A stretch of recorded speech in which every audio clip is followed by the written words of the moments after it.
कल 14 नवंबर को सरजमीन बुरहानपुर में वारिस पठान तशरीफ ला रहे हैं और कल 14 नवंबर को ही एक नचनिया भी आ रहा है। अब आपको तय करना है कि आपको एक सूरमा को सुनना है या एक नचनिए को सुनना है। कल तैयार रहिए आप। हमारे अपने वतन की एक तहजीब रही है कि जब भी हमारे दरमियान कोई मेहमान आता है तो हम उसका इस्तेमाल करते हैं।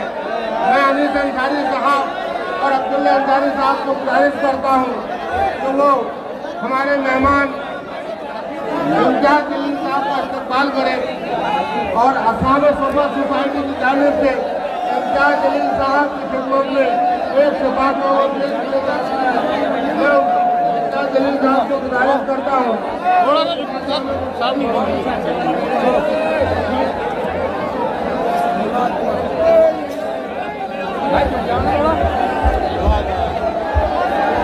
किस शेर की आमद है कि रन कांप रहा है, किस शेर की आमद है कि रन कांप रहा है, दुश्मन का जिगर जेर कफन कांप रहा है।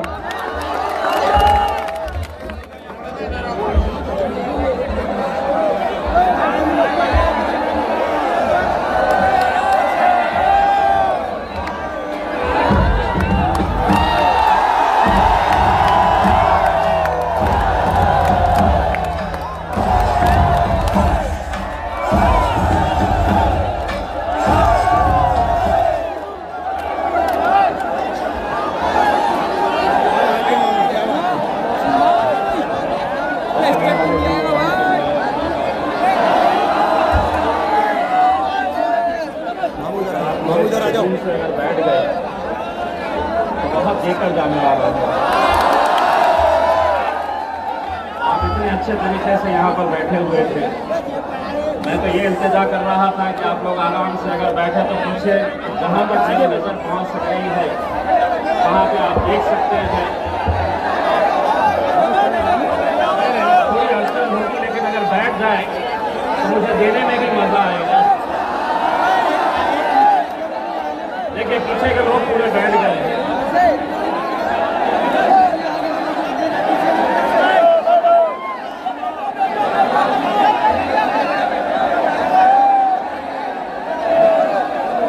और जो नहीं बैठ रहे हैं मैं समझूंगा कि वो मेरे अपने नहीं हैं।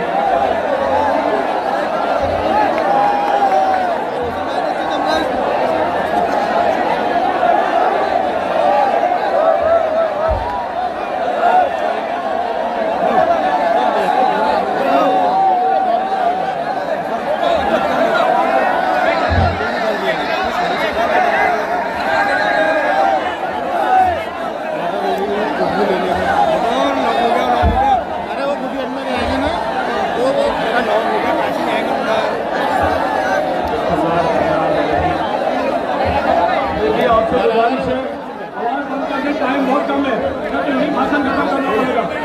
अगर आप बैठेंगे तो यही भाषण खत्म करना पड़ेगा। बैठ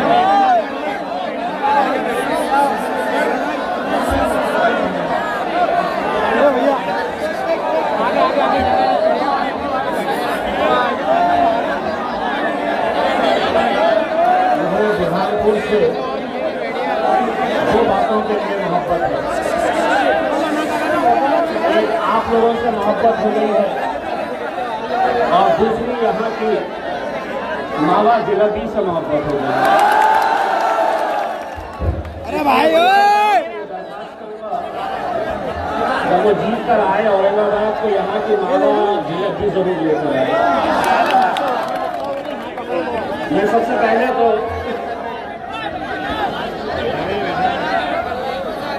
आज सफेद मफलर वाले साहब अगर बैठ गए तो बड़ा मजा आ जाएगा। अरे यहाँ वालों को बैठा तो पूरा मजा आ जाएगा। ये बैठ कर मैं सबसे पहले तो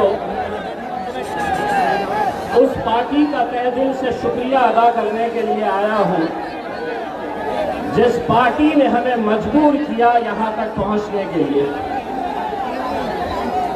मजलिस इत्तेहाद अल मुस्लिमीन ने ये फैसला कर चुकी थी इस बार चूंकि तेलंगाना के अंदर इलेक्शंस है और तेलंगाना के अंदर भारतीय जनता पार्टी और कांग्रेस ने मजलिस इत्तेहाद अल मुस्लिमीन को निशाना बनाया, हमने सोचा कि हम पूरी ताकत वहां पर लगाएंगे। मध्य प्रदेश के अंदर इस बार हम इलेक्शन नहीं लड़ेंगे, ये फैसला किए थे। यहां के हमारे बुरहानपुर के जिम्मेदार उन लोगों ने भी ये ऐलान किया था कि हम यहां पर चुनाव नहीं लड़ेंगे। तो क्या वजह है कि महज इलेक्शन से 2-3 दिन पहले मजलिस इत्तेहाद अल मुस्लिमीन ने यह फैसला किया कि हम मध्य प्रदेश के अंदर इलेक्शन लड़ेंगे। उसकी वजह यह है कि पूरे मध्य प्रदेश के अंदर 230 विधानसभा की सीटें हैं। 230 में से मुसलमानों को जो टिकट दिया गया है वो कितने टिकट दिए गए? तो महज 2 टिकट दिए गए। वो भी उनकी मजबूरी थी कि वहां पर 2 सिटिंग एमएलए थे। जब हमने देखा कि इतनी बड़ी आबादी, इतनी बड़ी तादाद होने के बावजूद भी कई ऐसे चुनावी क्षेत्र के अंदर जहां से आपकी सीट बड़ी आसानी के साथ निकल सकती है, अगर आप सिर्फ एक ताकत बनकर खड़े रहे, तो वहां से भी टिकट नहीं दिया गया। यहां के लोगों ने और खास तौर से मजलिस के इत्तेहाद अल मुस्लिमीन के हमारे तमाम जिम्मेदारान, मैं उनका तहे दिल से शुक्रिया अदा करता हूं। उन्होंने असद साहब से ये कहा कि साहब अगर बुरहानपुर जैसे इलाके से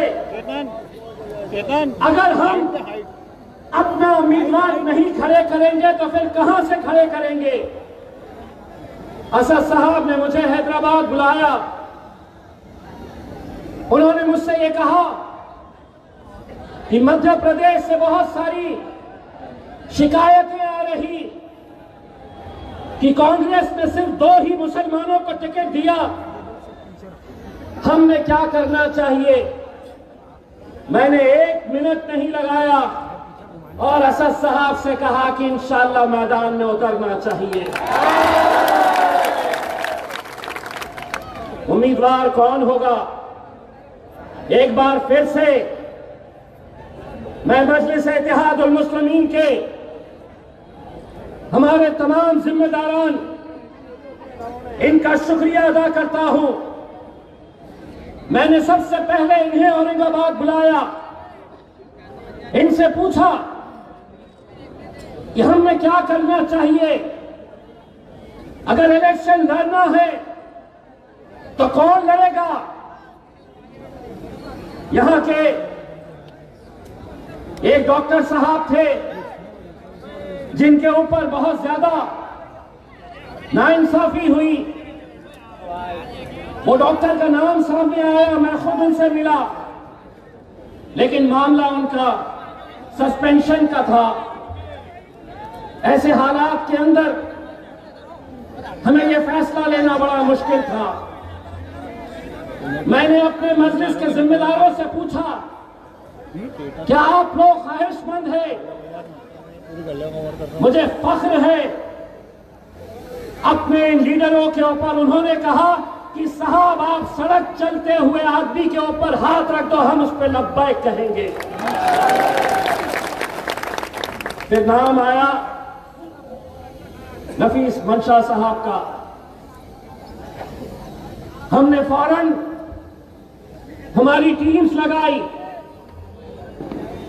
एक सर्वे करवाया और उस सर्वे की रिपोर्ट जो आई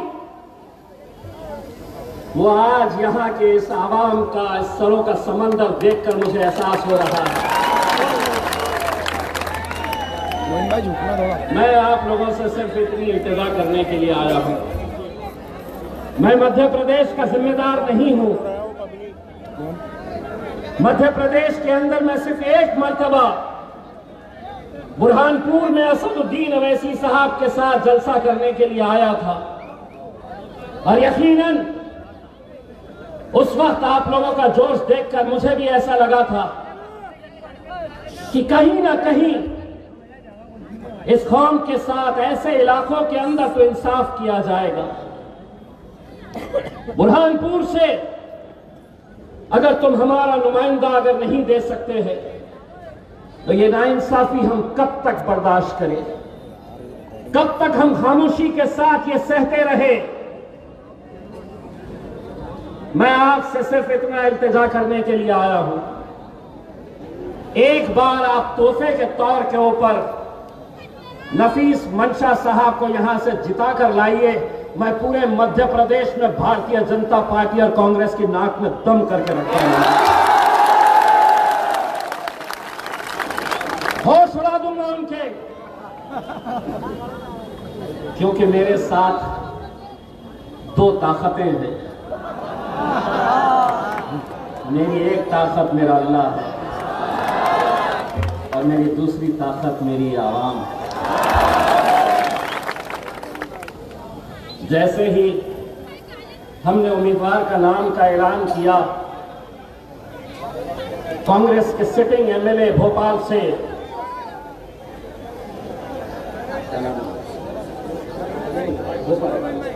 आरिफ मसूद साहब मुझे फोन किए, सिटिंग एमएलए है, और मुझसे कहा कि आप ये बहुत गलत फैसला कर रहे हैं।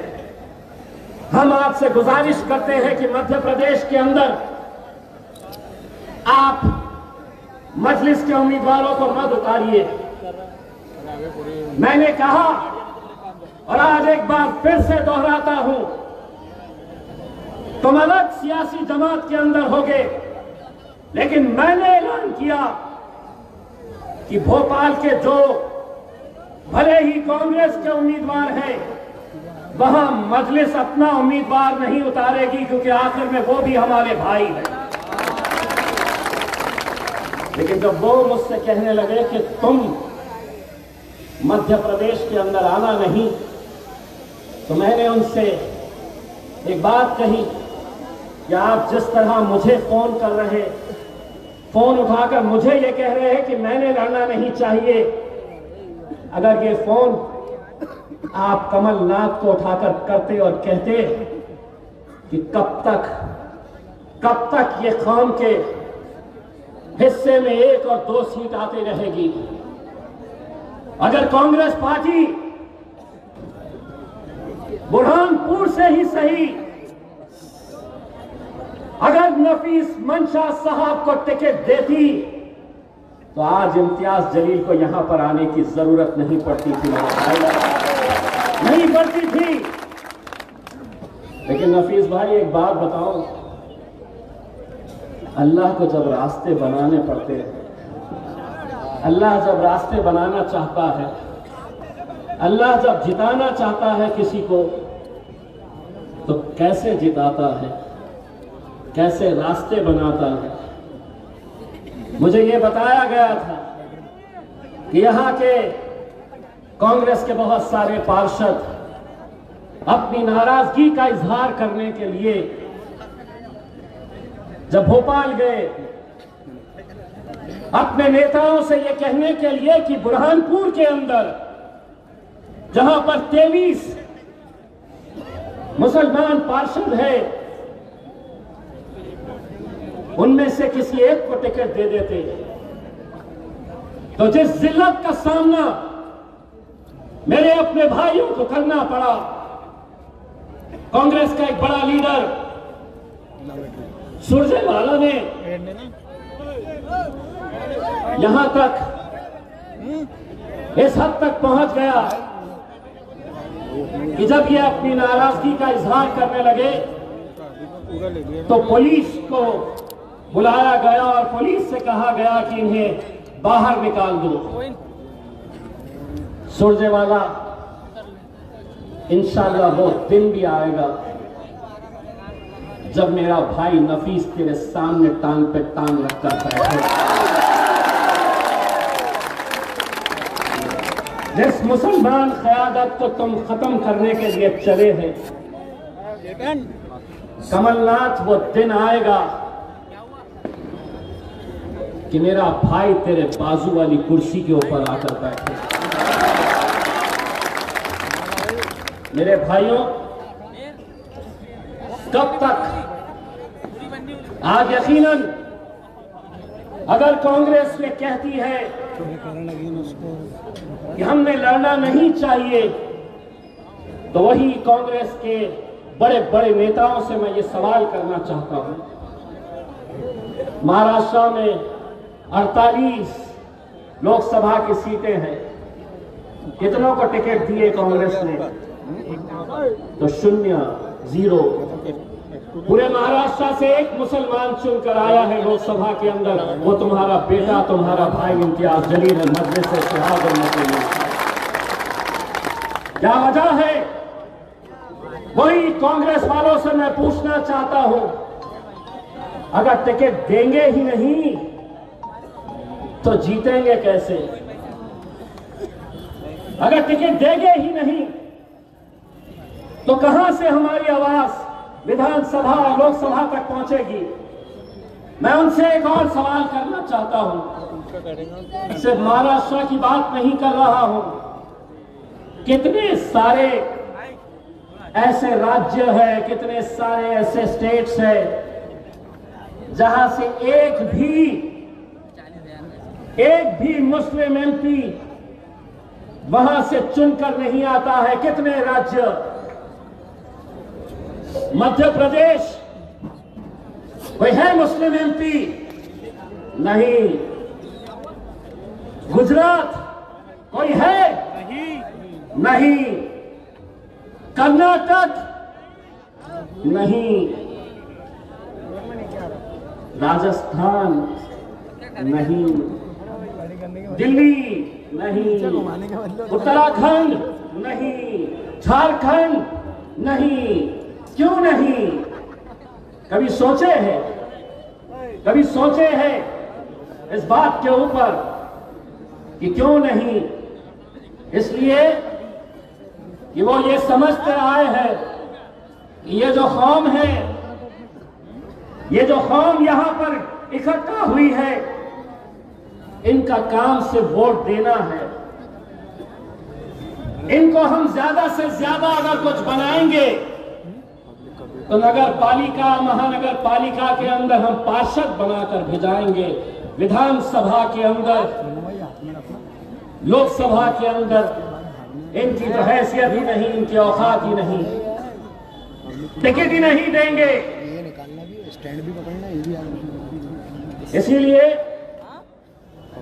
आज ये आप लोगों की जिम्मेदारी है मेरे भाई, बहुत बड़ी जिम्मेदारी है।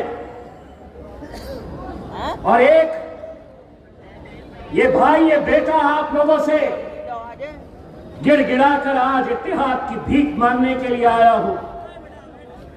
मैंने असद भाई को कहा कि असद भाई, आप भी चले थे बुरहानपुर, मैं भी चला था। उस वक्त नौजवानों का जोश देखकर लगा था कि मैं बुरहानपुर में नहीं, मैं हैदराबाद के अंदर मौजूद हूं। मेरा सर शर्म से झुकने मत देना मेरे भाई। बहुत सीना तान कर मैंने बहुत लड़के उन सियासी जमातों को एक पैगाम भेजा हूं, और उसके अंदर कितना खरा उतरना है यह आप लोगों के हाथ में है। आज आप देख रहे कि यहां पर जो एक सियासी माहौल बना हुआ है, हर एक की नजर है कि कैसे यहां पर नफीस मंशा साहब, इनका क्या चल रहा है। कुछ ही दूरी के ऊपर मुझे बताया गया है कि राजा साहब आए हुए हैं। और सुना वहां पर जो लोग बैठे हैं 300 वाले आए।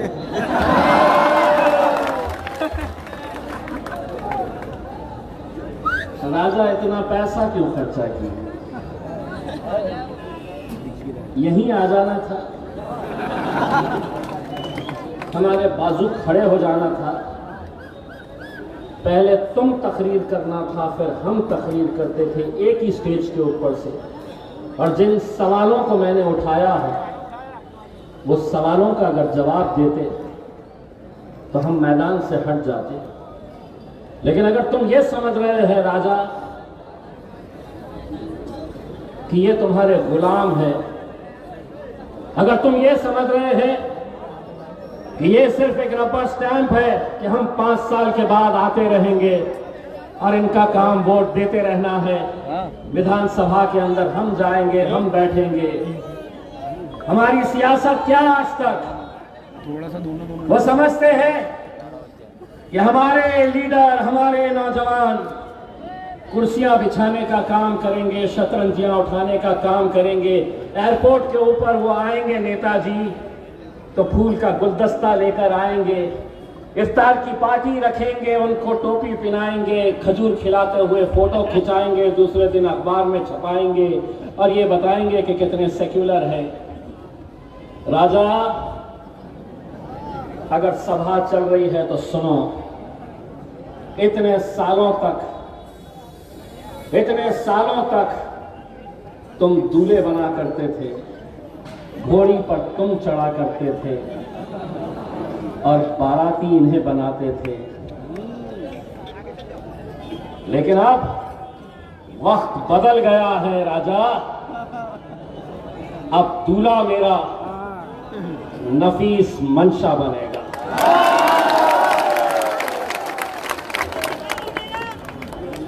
घोड़ी पर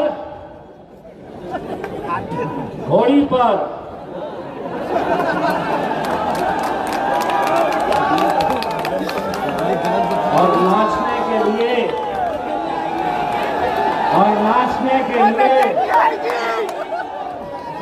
नतीजे कब है? नाचने के लिए भाजपाइयों और कांग्रेस वालों 3 तारीख तक तुम्हारे पास वक्त है। जबरदस्ती गले में मफलर डाल के इधर उधर घूमो मत। 3 तारीख के दिन मेरा दूल्हा घोड़ी पर चढ़ने वाला है और 3 तारीख तक अपना प्रचार बंद करो, ठुमके लगाना सीख लो।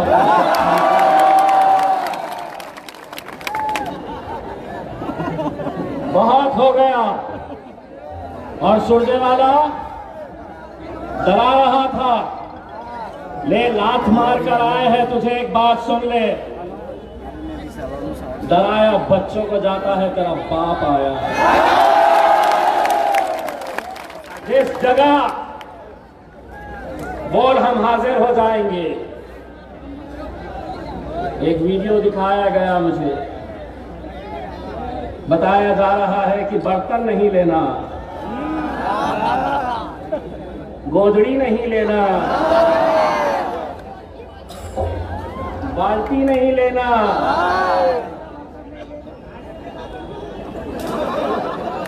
जेवर नहीं लेना।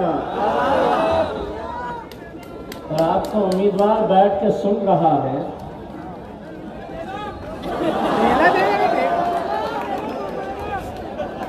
अरे तुम्हारे हाथ में देवी अगर दिए ना,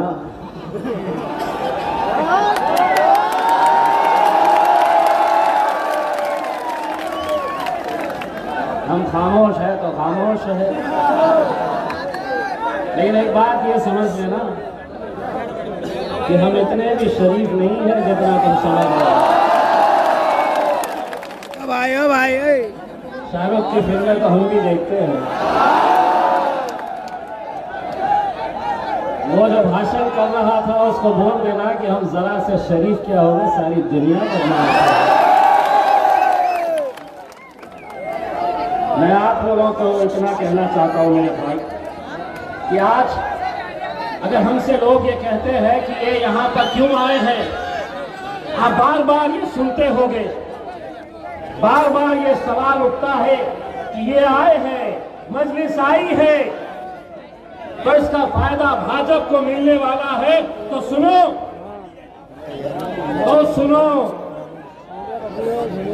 तेलंगाना क्यों गए हो तुम? तेलंगाना की विधानसभा के अंदर 119 सीटें हैं, 119 विधानसभा की सीटें हैं। 101 सीट किसकी है? तो बीआरएस की है, बीआरएस की है, जिसने पिछले कई 40-50 साल से भारतीय जनता पार्टी को वहां पर कदम रखने नहीं दिया। वहां पर आज 119 सीटों के ऊपर भाजपा क्या करने जा रही है? कांग्रेस 119 सीटों के ऊपर पूरा लड़ने जा रही है। पिछले इलेक्शन में कांग्रेस के कितने सीटें हैं? 119 में से 1, 2, 3, 4, 5 सीटें हैं, लेकिन अब जा रहे हैं 119 सीटों के ऊपर लड़ने के लिए। मोदी जी और अमित शाह हैदराबाद में घूम ले रहे हैं। मैं उनको दरखास्त करता हूं, आपके जरिए पूरा हिंदुस्तान है, जाओ वहां पर, हैदराबाद छोड़ दो, वहां पर तुम्हारे पप्पा बैठे हैं।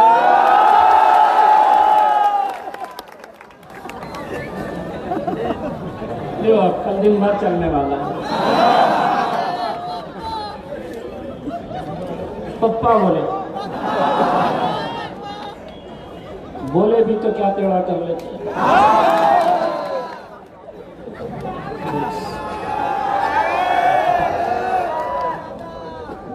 नहीं, एक बात समझ लो, ये जमात है कोई गूंगे मुक्के बहरों की जमात नहीं है। हमारे साथ जुड़ने के बाद गूंगे और मुक्के भी बोलना शुरू कर देते, और हमको ये बोलने की जरूरत नहीं रहती है, ये मत खरीदो, वो मत खरीदो, ये ले लो। कौन था रे वो?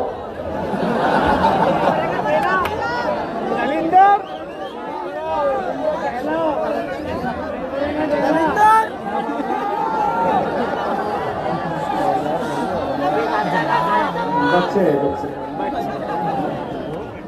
उसको ये नहीं मालूम कि 550 लोकसभा के अंदर मेंबर ऑफ पार्लियामेंट है। 550, 543। मजलिस के कितने हैं? 2। अब बाकी के पूरे एक तरफ रहते। भाजपा वालों के साथ ये पंजे वाले भी चले जाते हैं। जब असद भाई बोलने के लिए खड़े रहते, असद भाई इतने सालों तक अकेले रहते थे, अकेले भिड़े पड़े रहते थे। जैसे ही खड़े रहते, कोई यहां से चिल्लाता, कोई वहां से चिल्लाता। अब असद भाई अकेले नहीं है, उनका भाई उनके पीछे जाके बैठता है, और जब कोई मेंढक उठाता है तो बोलने के लिए, तो असद भाई की कमेंट्री तो चलते रहती है, उनका भाई पीछे से बोलता है, चल बैठ रे बैठ।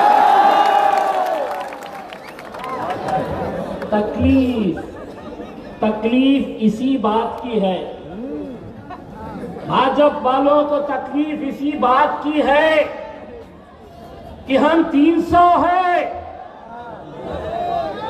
और ये बोले कैसा करते तुम, ये इतनी हिम्मत।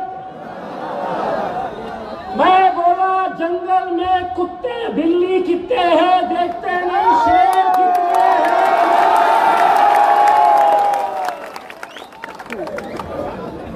यहां पे भी पूछेंगे, यहां पे भी पूछेंगे क्या है, तुम 3-4 सीटें लड़ रहे हैं, क्या कर लेंगे? यहाँ पे अगर आपके मंशा साहब जीत कर भी आ गए तो क्या कर लेंगे?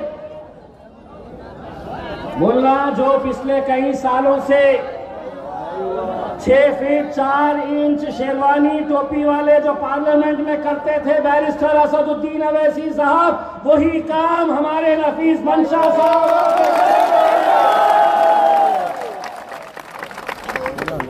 आज हमको ये कहा जाता है कि नहीं मजलिस दूर रहो, मजलिस से दूर रहो, क्योंकि फिरका परस्त जमात है, जातिवादी जमात है, कट्टर है।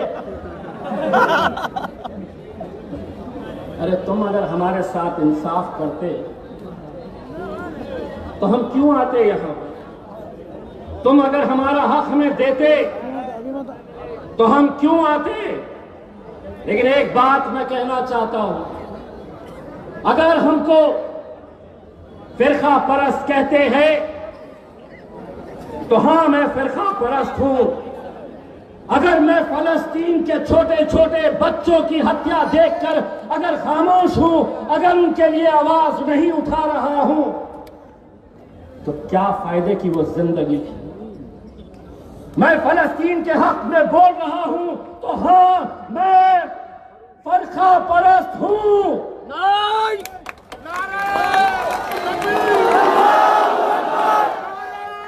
मैं अगर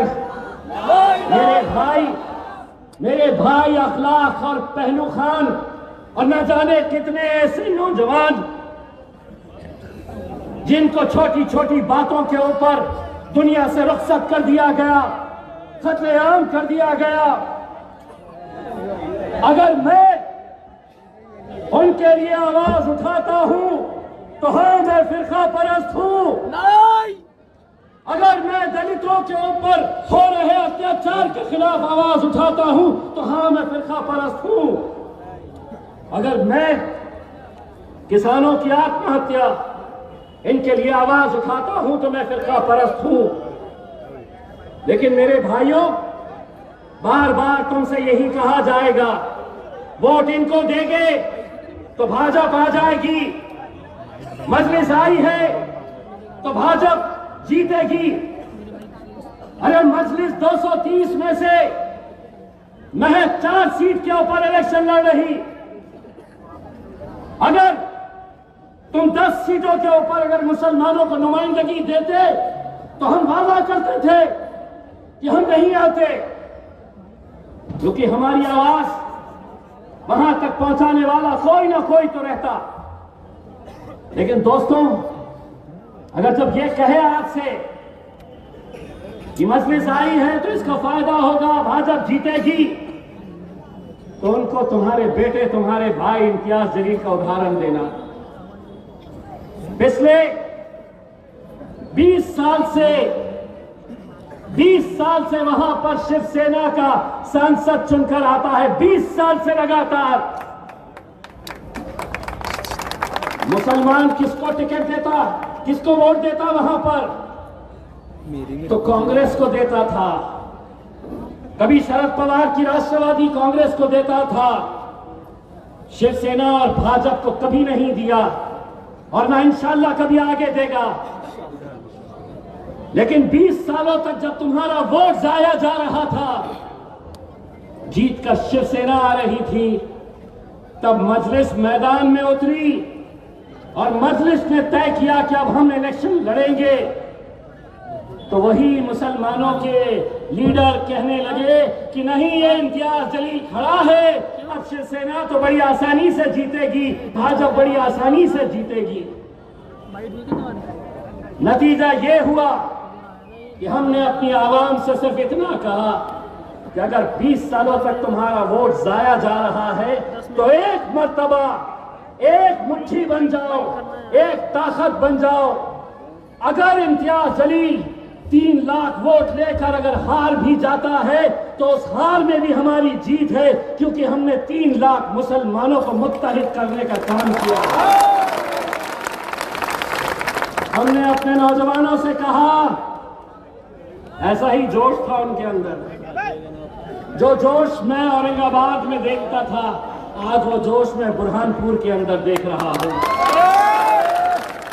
मैंने अपनी आवाम से कहा कि एक धक्का लगाओ तो सही, अल्हम्दुलिल्लाह ऐसा धक्का लगाए कि 20 साल की शिवसेना के झंडे को उखाड़े और मजलिस के झंडे को वहां पर गाड़े। कुछ नहीं करना है, इलेक्शन कितने दिन बचे हैं, बहुत ज्यादा हुल्लड़बाजी करने की जरूरत नहीं है। नफीस साहब, 3 तारीख के दिन मध्य प्रदेश के फिजा के अंदर हम पतंग भी इंशाअल्लाह होते हुए देखेंगे। और मैं भी फख्र से वहां की आवाम को ये कहूंगा कि नफीस भाई का एक भाई भी वहां पर इत्तेहाद की भीख मांगने के लिए गया था। मैं भी आप लोगों से आज उसी इत्तेहाद के लिए यहां पर आया हूं।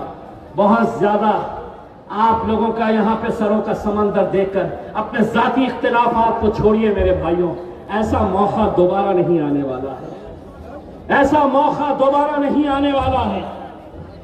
अगर हमारे में से किसी की कोई गलती हुई है, मैं आप लोगों से माफी मांगता हूं, लेकिन इस बार ये मौका जाने नहीं देना।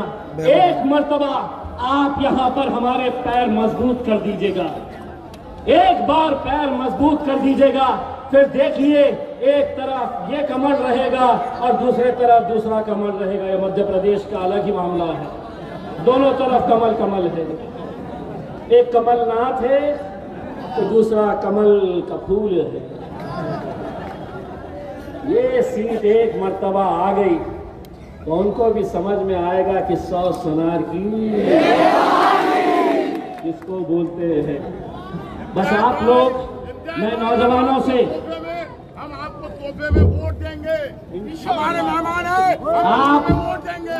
अगर ये सीट अगर आप तोहफे में देते हैं तो मैं असद साहब से इल्तिजा करूंगा कि असद साहब अब मध्य प्रदेश की जिम्मेदारी इम्तियाज जलील इंशाअल्लाह संभालेगा। और आपको यकीन दिलाता हूं कि हम यहाँ पर सिर्फ विधायक नहीं, इंशाअल्लाह लोकसभा के लिए भी हम लड़ेंगे, MP भी यहाँ से जिता कर लेकर आएंगे।